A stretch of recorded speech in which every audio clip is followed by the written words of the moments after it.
Good morning students, I hope you all are fine. आज हम twelfth economics के अंदर हमारा थर्ड चैप्टर जो कि है national income and related aggregates, उसके मल्टीपल चॉइस क्वेश्चंस आज हम सॉल्व करेंगे।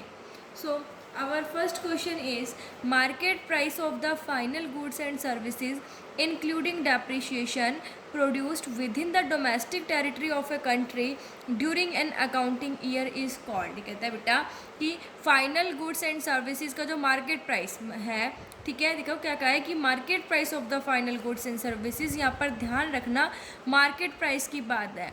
ये कहता है कि एक अकाउंटिंग ईयर में एक डोमेस्टिक टेरिटरी के अंदर, ठीक है, जो final goods and services produce किए जाते हैं और वो फाइनल गुड्स एंड सर्विसेज के मार्केट प्राइस बोला है, उसे क्या कहेंगे। देखो मार्केट प्राइस की बात है तो मार्केट प्राइस ही कहेंगे। देखो हमारे पास चार ऑप्शन है, GDP eight market price, GNP at market price, GDP at factor cost और जीएनपी एट फैक्टर कॉस्ट। तो फैक्टर वाला कॉस्ट वाला तो ऑप्शन हो ही नहीं सकता क्योंकि यहाँ पर मार्केट प्राइस की बात है। अब देखेंगे हम जीडीपी, ग्रोस डोमेस्टिक प्रोडक्ट आएगा या ग्रोस नेशनल प्रोडक्ट आएगा। तो देखिए एक कंट्री के डोमेस्टिक टेरिटरी के अंदर बनाया गया है, ठीक है, डोमेस्टिक टेरिटरी के अंदर की बात है, इट मीन्स ग्रोस डोमेस्टिक आएगा। So A is our right answer, that is gross domestic product at market price. Our second question is national income is often estimated at। जब हम नेशनल इनकम को calculate करते हैं तो उसे क्या कहते हैं, नेशनल इनकम को कैसे एस्टिमेट करते हैं। Net domestic product at factor cost, net national product at market price, net domestic product at market price, net national product at factor cost. तो नेशनल इनकम किसके इक्वल होता है, हमने स्टडी भी किया था, net national product at factor cost. Our third question is domestic product is equal to, domestic product किसके equal होता है, national product plus net factor income from abroad, national product minus net factor income from abroad, national product divided by net factor income from abroad, national product multiply net factor income from abroad. तो domestic product किसके equal होता है, domestic की बात है। तो जब हम नेशनल प्रोडक्ट में क्या net factor income from abroad add कर देंगे, जब आएगा माइनस कर देंगे, डिवाइड कर देंगे या मल्टीप्लाई करेंगे। तो हमने स्टडी भी किया था कि जब हम नेशनल प्रोडक्ट में से net factor income from abroad को लेस करते हैं तो हमारा डोमेस्टिक प्रोडक्ट आता है। Our fourth question is net indirect taxes are estimated as. Net indirect taxes को हम कैसे एस्टिमेट करते हैं, indirect taxes plus subsidies, subsidies minus indirect taxes, indirect taxes minus subsidies, both B and C. तो net indirect taxes किसके equal होता है, indirect taxes minus subsidies. So she is our right answer. Our fifth question is which of the following is not correct. इनमें से सही कौन सा नहीं है, ठीक है। तो फर्स्ट है net national product at market price is equal to gross national product at market price plus depreciation. क्या net national product at market price जो है वो gross national product at market price में जब हम डेप्रिसिएशन ऐड करते हैं तब आता है। हमें भी पता है कि जब हम नेट ग्रोस से नेट को कैलकुलेट करते हैं तो हमेशा डेप्रिसिएशन को माइनस करते हैं। तो ये स्टेटमेंट यहीं पर हो गया कि गलत है, ठीक है। सेकंड जो है वो हम देखते हैं कि एनडीपी एट मार्केट प्राइस जो है वो कैसे निकालते हैं। क्या हम एनएनपी एट एमपी में net factor income from abroad क्या कर देते हैं, लेस कर देते हैं। बिल्कुल, हमारे को डोमेस्टिक चाहिए, हमारे पास नेशनल है, ठीक है, नेशनल से डोमेस्टिक में जाने के लिए net factor income from abroad हम लेस कर देते। तो ये हमारा सही है। Net domestic product at factor cost is equal to net domestic product at market price minus indirect taxes plus subsidies. जो net domestic product at factor cost है वो किसके इक्वल होता है, net domestic product at market price minus indirect tax plus subsidies. बिल्कुल सही है ये भी। क्या फिर हम इसे ऐसे भी लिख सकते हैं, NDP at MP minus net indirect taxes, और NDP at MP minus net indirect taxes किसके बराबर होता है, indirect taxes minus subsidies. NDP at MP minus indirect taxes और माइनस माइनस ये क्या हो जाएगा, प्लस सब्सिडीज। सो ये भी हमारा सही है।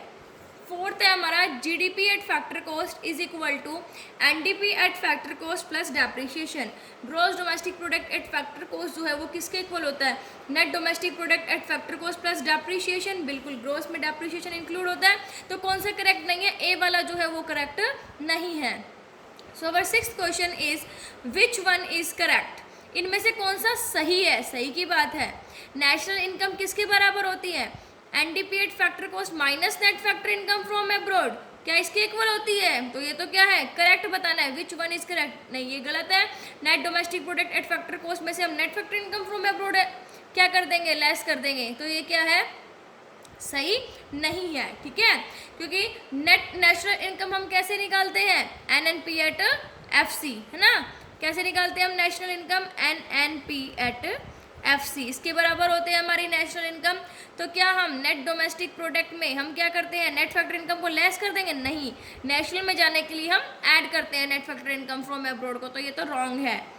Gross national product at factor cost is equal to gross national product at market price plus net indirect taxes. GNP at FC में जाने के लिए हम मार्केट प्राइस में नेट इनडायरेक्ट टैक्सेस ऐड करते हैं? नो, क्या करते हैं, मार्केट प्राइस से फैक्टर कॉस्ट में जाने के लिए लेस करते हैं, तो ये स्टेटमेंट भी गलत है।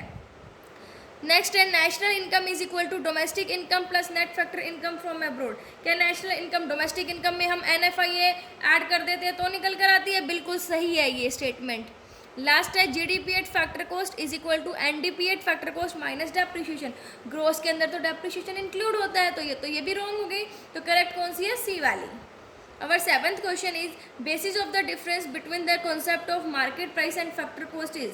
जो market price और factor cost है उन दोनों के difference को क्या कहते हैं, direct taxes, indirect taxes, subsidies, net indirect taxes। जो market price और factor cost का difference होता है वो किसका difference होता है, net indirect taxes का, तो D हमारा right answer होगा। Our eighth question is which one leads to factor cost।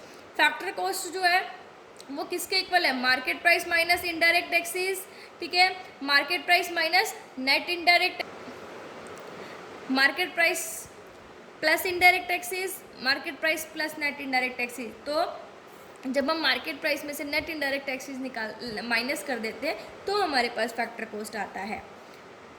Our ninth question is which one includes depreciation. Depreciation किसके अंदर इंक्लूड होता है, आपको पता है डेप्रिशिएशन हमेशा ग्रोस के अंदर इंक्लूड होता है। ऑप्शन देखिए, gross national product at market price, net national product at market price, net national product at factor cost, none of this. तो ग्रोस के अंदर डेप्रिशिएशन ऐड होता है तो gross national product at market price जो है वो हमारा राइट आंसर होगा।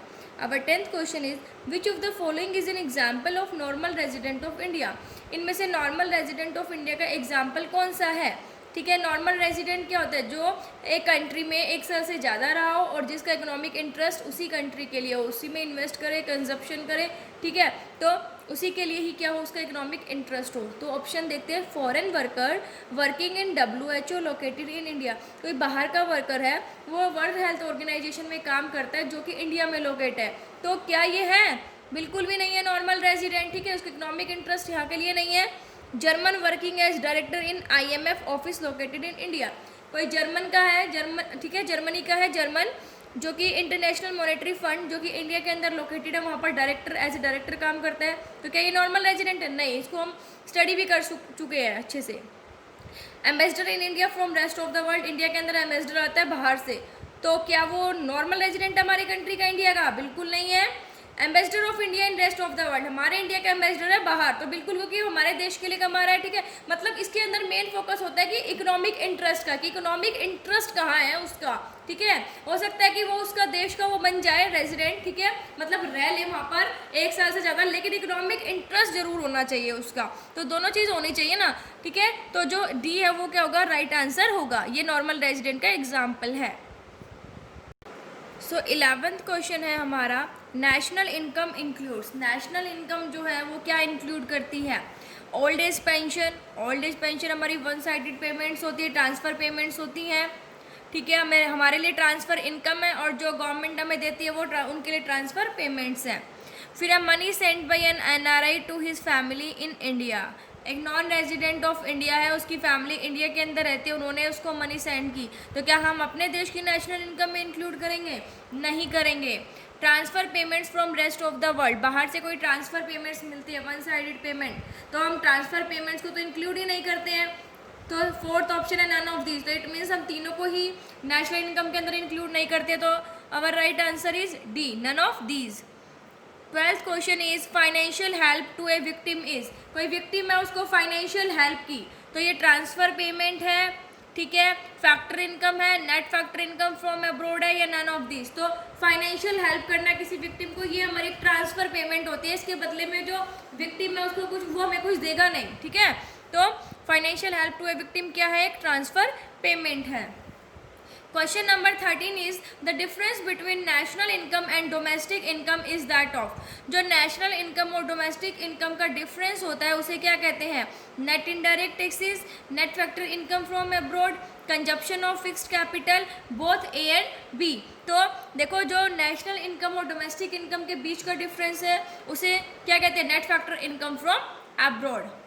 14th क्वेश्चन है GNP at market price is measured at, gross national product at market price को हम कैसे मेजर करते हैं, gross domestic product at market price में से डेप्रिसिएशन लेस कर देते हैं, gross domestic product at market price में net factor income from abroad add कर देते हैं, gross national product at market price में सब्सिडीज ऐड कर देते हैं, NDP at factor cost plus net factor income from abroad. तो जीएनपी ग्रोस नेशनल प्रोडक्ट क्या करेंगे, ग्रोस डोमेस्टिक प्रोडक्ट के अंदर नेट डोमेस्टिक से नेशनल में जाने के लिए net factor income from abroad add कर देते हैं। तो हमारा बी जो है वो राइट आंसर है। अब next question is national income refers to, national income का मतलब क्या है, ओनली फैक्टर इनकम्स, जो नॉर्मल रेजिडेंट की इनकम है वो, the sum total of domestic income and net factor income from abroad, all of these. तो नेशनल इनकम के अंदर सारी आती हैं, फैक्टर इनकम भी आती है, नॉर्मल रेजिडेंट जो कमाते हैं इनकम वो भी आती है, और जो डोमेस्टिक इनकम का सम और प्लस में net factor income from abroad जो है ये भी इसके अंदर इंक्लूड होती है। तो D is our right answer. Our next question is national income NNP at FC is equal to, NNP at FC किसके इक्वल होता है, GNP at FC plus depreciation. देखो नेट नेशनल की बात है तो यहाँ पर हमारे पास ग्रोस है, ग्रोस से नेट में जाने के लिए हम क्या करते हैं, डेप्रिशिएशन को क्या करते हैं, माइनस करते हैं। तो ये तो क्या हो गया, रॉन्ग ही हो गया ना। उसके बाद है GDP at FC minus depreciation, gross national product at factor cost में से डेप्रिशिएशन लेस कर देते हैं। तो क्या ये सही है, देखो नेट नेशनल चाहिए हमें, net national product at factor cost, और हमारे पास क्या दे रखा है इसने, gross national product at factor cost minus depreciation. Third है NNP net national product at market price minus net indirect taxes, ठीक है।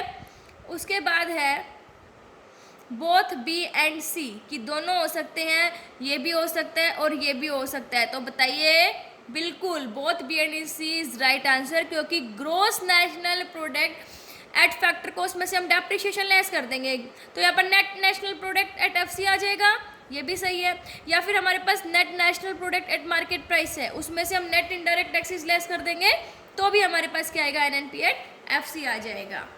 फिर है 17th question, which of the following makes GDP an inappropriate index of welfare, इनमें से GDP को inappropriate index of welfare कौन सा बताता है, non monetary transactions, externalities, composition and distribution of GDP, all of these. तो ऑल ऑफ दीज, क्योंकि ये तीनों जो है ये हमारे जीडीपी को के लिए इनएप्रोप्रिएट इंडेक्स ऑफ वेलफेयर है।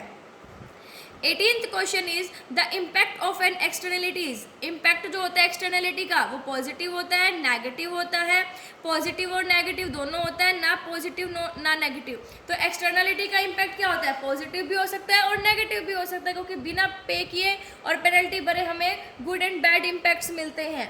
तो यहाँ पर जो हम कह सकते हैं कि जो एक्सटर्नलिटी का इम्पैक्ट है वो पॉजिटिव भी हो सकता है, नेगेटिव भी हो सकता है।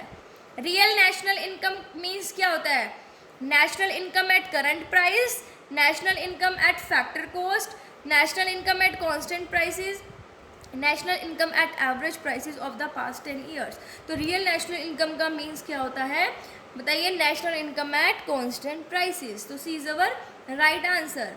जीडीपी डिफ्लेटर किसके इक्वल होता है, रियल इनकम अपॉन में nominal income multiply 100, nominal income upon में real income multiply 100, real income upon में population multiply 100, none of this. तो जब हम जीडीपी डिफ्लेटर को निकालते हैं तो कैसे निकालते हैं, नॉमिनल इनकम अपॉन में रियल इनकम मल्टीप्लाई 100. ठीक है. So our last question is, increase in price of the commodities due to increase in taxes assumes relevance in the estimation of NNP at MP because ये कहता है कि tax के बढ़ने से क्या हो गया, कमोडिटी के प्राइस बढ़ गए. तो ये कहता है assumes relevance in the estimation of NNP at MP. इसकी जो जब हम net national product at market price को कैलकुलेट करते हैं तो इसकी रेलिवेंस होती है, इंपॉर्टेंस होती है. क्यों होती है, ठीक है, वो हम देखेंगे. क्या टैक्स जो है कंपलसरी पेमेंट है, इस वजह से. टैक्सेस ट्रांसफर पेमेंट्स है. टैक्सेस जो है वो हाउस होल्ड की इनकम में से पे की जाती है, इसलिए. Taxes cause a rise in market price of the commodities. देखो यहाँ पर net national product at market price है. अब टैक्सेस के बढ़ने से प्राइस बढ़ गए, इट मीन्स जो कमोडिटी के मार्केट प्राइस है वो बढ़ गए, which otherwise would have been sold at a lower price. अगर ये ना बढ़े होते तो हमें इसे कम प्राइस पर बेचते. ठीक है, तो जो डी है वो क्या हमारा राइट आंसर है. तो आई होप ये क्वेश्चंस आपको समझ में आ गए होंगे. ठीक है, ये हमने आज MCQs कर लिए हमारे 3rd चैप्टर के. Thank you. Stay safe, stay home.